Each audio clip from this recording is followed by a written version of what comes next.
नमस्कार, मैं हूं कुलदीप सिंह। आप देख रहे हैं Bharat A to Z news. इस समय प्रयागराज में हाई कोर्ट का चुनाव को लेकर गहमा गहमी चल रहा है। आज हमारे साथ जो अध्यक्ष पद के प्रत्याशी हैं, एक बार सेक्रेटरी और दो बार अध्यक्ष के पद पर आप रह चुके हैं, बार के लिए बहुत काम किया है। इस बार तीसरी बार अध्यक्ष पद के चुनाव के लिए जा रहे हैं। तो यहाँ के जो अधिवक्तागण हैं उनसे परिचित हैं, कार्यों से परिचित हैं। आपसे पूछेंगे कि इस बार अध्यक्ष बनने के बाद क्या और नया सुधार होने वाला है, क्योंकि अभी जो है हाई कोर्ट के अंदर आवंटन होने वाला है वहाँ के चैम्बर्स का। बाकी कुछ लिस्टिंग की व्यवस्था इधर थोड़ी बहुत गड़बड़ाई हुई है, उस पर भी बात करेंगे। भैया नमस्कार। ये जो आपका हाई कोर्ट बार है, अभी तो यहाँ हाई कोर्ट चूँकि एशिया का सबसे बड़ा बार है और उत्तर प्रदेश में तो है ही है। आवंटन एक मुख्यमंत्री जी ने उद्घाटन किया है चैम्बर्स का, तो उस चैम्बर्स के बारे में थोड़ा बताएं कि हमारे अधिवक्ताओं को कैसे आवंटन करने वाले, क्योंकि आप इससे पहले भी दो बार अध्यक्ष रह चुके हैं, एक बार सेक्रेटरी रह चुके हैं, बार से पूर्ण परिचित हैं, पहले से यहाँ के क्रियाकलाप से परिचित है। और इस बार भी उम्मीद यही है कि आप फिर अध्यक्ष होने वाले हैं, क्योंकि लोगों का कहना यही है, हम लोग मीडिया वाले हैं, बार बार जगह जगह जाते रहते हैं। तो आप थोड़ा सा इसके बारे में बताएं। कुलदीप जी, जहाँ तक चेंबर अलॉटमेंट का मामला है, हमारा ये मानना है कि आने वाले कार्यकाल में सबसे महत्वपूर्ण मुद्दा वही होगा, क्योंकि हमारे ख्याल से महीने 2 महीने में ये चेंबर अलॉटमेंट का प्रोसेस शुरू हो जाएगा। और हाईकोर्ट बार एसोसिएशन की निष्क्रियता की वजह से अभी तक हमको लगता है कि हाईकोर्ट ने बार से कोई कंसल्ट ही नहीं किया, न कोई नियम बने। तो मेरा मानना है कि चेंबर अलॉटमेंट में कुछ मुद्दे बहुत महत्वपूर्ण हैं। एक तो ये कि नियम बने और पारदर्शी नियम बने। सीनियरिटी ही अगर आधार बनना है तो सीनियरिटी पे ऑब्जेक्शन इनवाइट किया जाए और उसको लिस्ट को फाइनलाइज किया जाए strictly in accordance with seniority. और ये क्लियर कर दिया जाए कि सीनियरिटी बार एसोसिएशन के एनरोलमेंट से है कि बार काउंसिल के एनरोलमेंट से है। आज हमारे अधिवक्ता को यही नहीं पता है कि अगर सीनियरिटी के आधार पे भी होना है आवंटन तो कौन सा सीनियरिटी का आधार। दूसरा, किसी भी हर व्यक्ति को आर्थिक अभाव में चेंबर अलॉटमेंट से वंचित नहीं रहना चाहिए। तीसरा, ये चेंबर किसी बंदर बांट में न फंस जाए, इसलिए हमारे ख्याल से बार एसोसिएशन में और हाईकोर्ट में कुछ सामंजस्य बना के, पारदर्शी नियम बना के ईमानदारी से चेंबर्स का अलॉटमेंट हो और हर अधिवक्ता को चेंबर मिले। मेरा मानना है कि 9, 9.5 या 10,000 लोगों को अगर इसमें एडजस्ट किया जा रहा है, तब भी कुछ न कुछ अधिवक्ता बचे रहेंगे और उनको चेंबर दिलाना बार का की जिम्मेदारी रहेगी, बार का दायित्व रहेगा। एक प्रपोजल आ रहा है कि कुछ जो हमारे एनेक्सीज हैं या जो ब्लॉक्स हैं चेंबर के एग्जिस्टिंग, उनको डिमोलिश कर देंगे सौंदर्यीकरण के लिए। मेरा मानना यह है कि एग्जिस्टिंग इंफ्रास्ट्रक्चर को डिमोलिश करके सौंदर्यीकरण का कोई मामला नहीं है। हाईकोर्ट 50 साल से जैसा दिख रहा है इससे सुंदर अब दिख नहीं सकता है। हर अधिवक्ता को एक अंतिम अधिवक्ता तक चेंबर अलॉट होना चाहिए और उसके बाद भी अगर चेंबर उपलब्ध है तो आने वाले समय में, अभी हमारे यहाँ हर साल 400 अधिवक्ता बढ़ते हैं, हमें आगे भी चिंता करनी है, हमें आगे भी सोचना है कि जो आने वाले अधिवक्ता हैं उनको भी चेंबर्स मिले। तो एक महत्वपूर्ण मुद्दा ये रहेगा। दूसरा एक मुद्दा ये है कि जो आजकल लिस्टिंग की व्यवस्था हो गई, बड़ा चरमरा गया। पहले तो फ्रेश लिस्ट में ये होता था कि सुनवाई हो जाता था, पेंडिंग लिस्ट ही रहती थी, लेकिन आजकल फ्रेश लिस्ट भी प्रॉपर तरीके से नहीं आ रहा। चूँकि कारण ये है कि जो हमारे यहाँ जजेज की संख्या है वो करीब 160 है, ये 80 करीब जज जो है वो काम करते हैं, बाकी 80 जजों का थोड़ा बहुत इधर उधर चलता रहता है। जबकि लोगों का ये कहना है कि 400 से 500 जज अगर हों तो प्रॉपर तरीके से कोर्ट चल सके। तो इस पर भी आप क्या बार की तरफ से जजों की संख्या बढ़ाए जाने पर और कोर्ट को और नियमित करने के लिए कुछ प्रयास करेंगे? कुलदीप जी, सच्चाई ये है कि पहले हमारे यहाँ बार के में अपॉइंटमेंट्स नहीं होते थे। तो हम लोग मैं पिछली बार भी जब प्रेसिडेंट था तो मैंने इस पर जो है काम किया। तो ये कहा जाता था कि साहब आपके यहाँ इंफ्रास्ट्रक्चर नहीं है, लेकिन अब हमको लग रहा है कि हमारे यहाँ इंफ्रास्ट्रक्चर है और इतना बड़ा इंफ्रास्ट्रक्चर है, कम से कम 20 कोर्ट्स अब खाली रह रही हैं। तो ये महत्वपूर्ण है कि हाई कोर्ट में जजेस का अपॉइंटमेंट हो, त्वरित हो, अच्छे लोगों का अपॉइंटमेंट हो, और इस पे बार को कहीं ना कहीं सृजनात्मक प्रयास करना पड़ेगा, क्रियाशील रहना पड़ेगा। मेरा अपना मत ये है कि बार को छोटे छोटे चीज़ों में हम लोग फंसा देते हैं, और जो सही में अधिवक्ता के लिए महत्वपूर्ण मुद्दे हैं, जैसे बार और बेंच का सामंजस्य, एक दूसरे के प्रति सम्मान, एक दूसरे के प्रति अच्छा व्यवहार, लिस्टिंग, हाई कोर्ट में वाईफाई और कनेक्टिविटी, इस टाइप के मुद्दे हैं जिन पे बार को केंद्रित रहना चाहिए और इन पे काम करना चाहिए। ये एक विषम परिस्थिति है कि इन सब मुद्दों को छोड़ के बार के पदाधिकारियों को मैंने देखा है कि छोटी छोटी चीज़ों में फंसा दिया जाता है और एक अजीब सी सा माहौल रहता है। जबकि हाईकोर्ट बार एसोसिएशन इतने बड़े संख्या का नेतृत्व कर रही है, एक महत्वपूर्ण एसोसिएशन है। इसका कार्य है ये देखना है कि वादकारी के हितों की रक्षा करना है, अधिवक्ताओं के हितों की रक्षा करना है और अपने न्याय प्रणाली को मजबूत करना है, इस पे विश्वास को पुनर्स्थापित करना है और उसके लिए अगर कुछ कार्य किया जाए तो ज़्यादा महत्वपूर्ण है।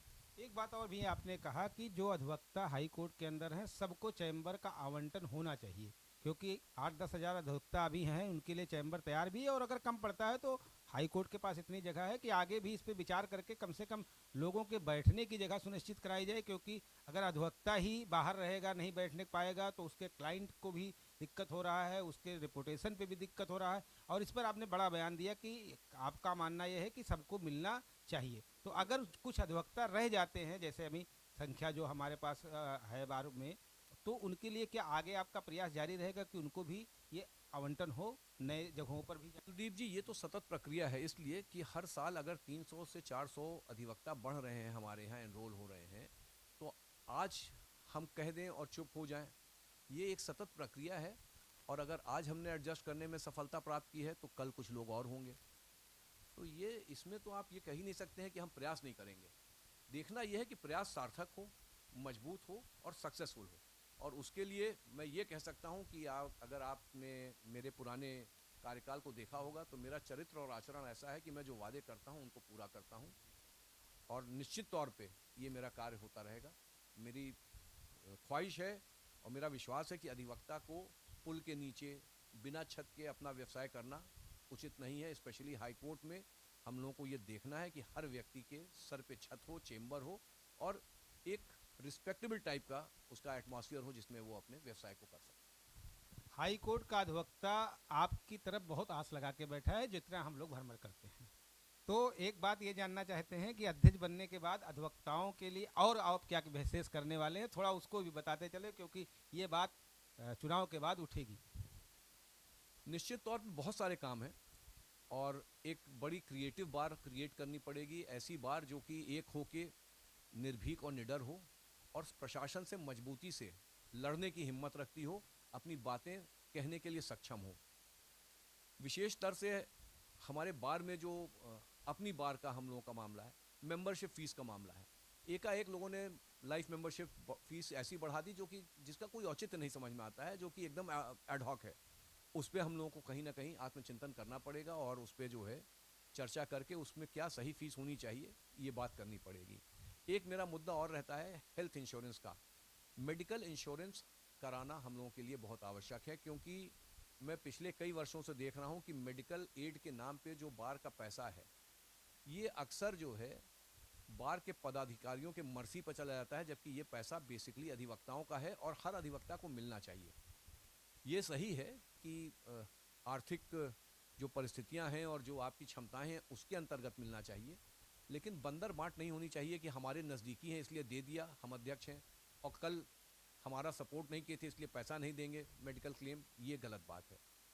इस पे हमारा अपना मेरा ये मानना है कि कहीं ना कहीं यदि बार के मेंबर्स का सहयोग रहा और आम सहमति बनती है तो मेंबर्स मेडिकल इंश्योरेंस कराने आधा पैसा मेंबर स्वयं दे दे, आधा पैसा बार से दिया जाए और कुछ इस तरीके की एक जो है ऑप्शनल स्कीम रहे, तो 2 लाख रुपए तक के इंश्योरेंस पे हमको लगता है कि बाढ़ की आर्थिक क्षमताओं के अंतर्गत ये एक कार्य किया जा सकता है। क्योंकि मैंने पिछली बार बड़ी कोशिश की थी लेकिन ग्रुप इंश्योरेंस मेडिकल इंश्योरेंस नहीं हो रहा है, तो अब अकेला तरीका ये है कि लोग व्यक्तिगत कराएं, तो एक लिमिट बना दिया जाए 1 लाख 2 लाख और उस इंश्योरेंस में आधा पैसा जो भी प्रीमियम है, क्योंकि जिसकी उम्र कम है उसका प्रीमियम कम होगा, जिसकी उम्र ज़्यादा है उसका प्रीमियम ज़्यादा होगा। तो ये किसी तरीके से देखा जाए कि इसमें अगर जो है हम लोग कुछ कार्य कर सकें तो किया जाए।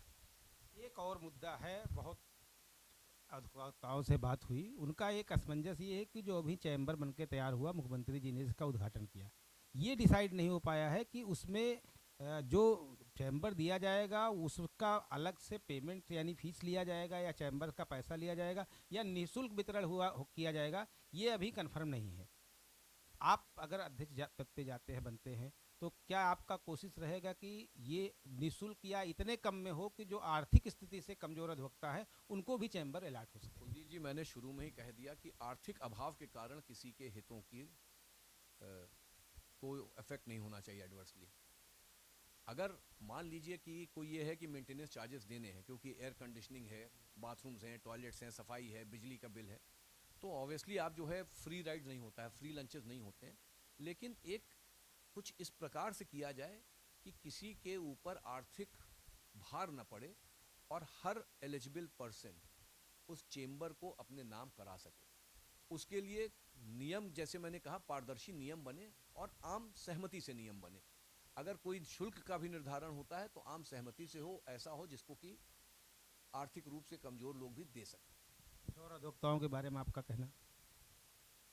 देखिए, हम तो एक बार सेक्रेटरी रहे हैं और 2 बार प्रेसिडेंट रहे हैं, और हम अधिवक्ता एकता जिंदाबाद के नारे से ही जो है अपनी बातों को शुरू करते हैं और अधिवक्ता एकता जिंदाबाद के नारे से अपनी बातों को ख़त्म करते हैं। जहाँ तक अधिवक्ताओं के बारे में मुझसे आपने पूछा, तो मुझे ये लगता है कि हम लोगों को अपने अधिवक्ता भाइयों के आत्मसम्मान के लिए, उनकी अस्मिता के लिए एक बहुत ही मजबूत, निर्भीक और निडर बार देना आवश्यक है। ऐसा नेतृत्व देना आवश्यक है जो कि हमारे अधिवक्ताओं को एक बार पुनः ये लगे कि हम एक ऐसे संगठन से जुड़े हुए हैं जो हमारी रक्षा करने के काबिल है, हमारे हितों की रक्षा करता है और हमको मजबूत बनाता है। बहुत बहुत धन्यवाद आपका। तो आप देख रहे थे हमारे साथ अध्यक्ष पद के प्रत्याशी राकेश पांडे जी हैं, और अपनी बातों को आपने बेबाकी के साथ रखा कि अध्यक्ष पद के प्रत्याशी के कारण जो भी बार के लिए बेहतर कर सकते हैं, उस पर आप लोगों ने अध्यक्ष जी का राय सुना। कैमरामैन संजय सिंह के साथ Kuldeep Singh, zonal head Bharat A to Z news के लिए प्रयागराज से रिपोर्ट।